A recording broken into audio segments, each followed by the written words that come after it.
We've got Simon Edwards here at Callington, and as soon as you talk, people will know you're not from the northwest. Well, no, you're right, I'm not from the northwest, I'm from the southwest, so still the west side of the country, but origins, born around the Gloucester area. Some people call it the Forest of Dean, so a few people will be looking for extra bits there and webbing on the toes, but I haven't got any of those. But yeah, from Gloucester, brought up in Bristol, and then lived all over the place. Now, they will have seen you on the pitch. You're the senior physiotherapist at Sale Sharks. That's right, yeah, senior physiotherapist this year, responsible for the rest. We've got another 4. We've just brought on a new young girl, Sophie, who's now the academy physio, and then we've got 3 other guys working with me with the first team.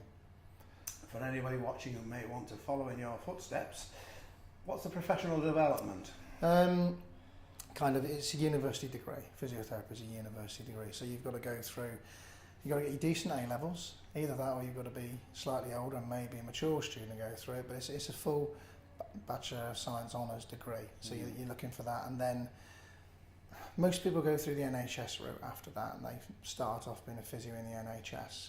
I dropped straight into sport, and that was probably through who I knew rather than what I knew. And who were you with before Sale? Before here, spent 5 happy years at Bristol Rugby Club, which is kind of where I grew up, so that was nice starting.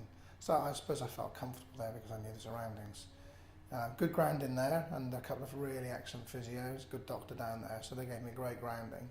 And then the opportunity came to come up here, and that sort of fell about.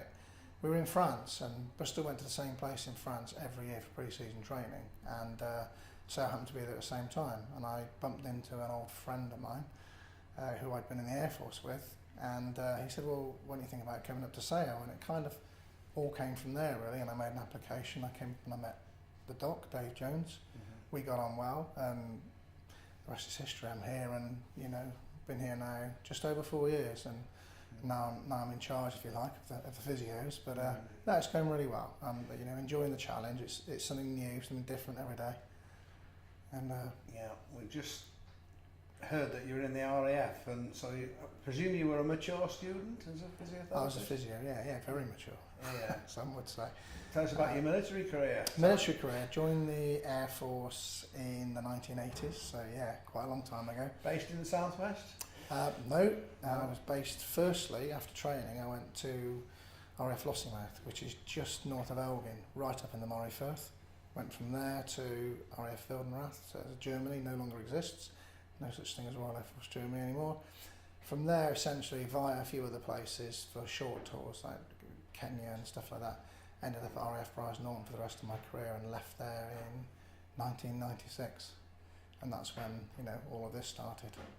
Well, all of this has changed Callington, hasn't it? So, dramatic. What's your overview of what's happened in, say, the last 6 months at this place? The last 6 months, meteoric, I suppose, in terms of the changes physically at the club, both on the playing staff, on the coaching staff, and I suppose the thing that most people would notice is just even walking through the front door, where we're stood now. We've got a reception area, we've got offices upstairs instead of a gymnasium, and Steve's bought into this vision of making this the best club around, and he's delivered that so far.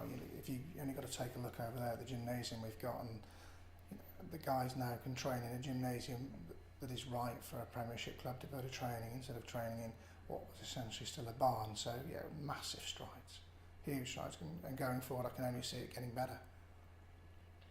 You must have some characters on your treatment couch.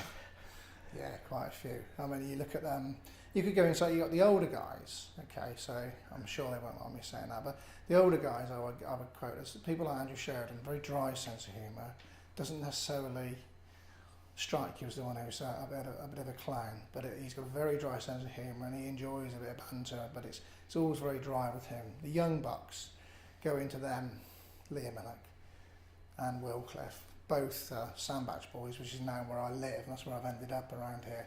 And that they are the absolute clowns of the academy, if you like, and coming forward, and great fun to be with. And they're just kind of guys that will entertain people for years to come.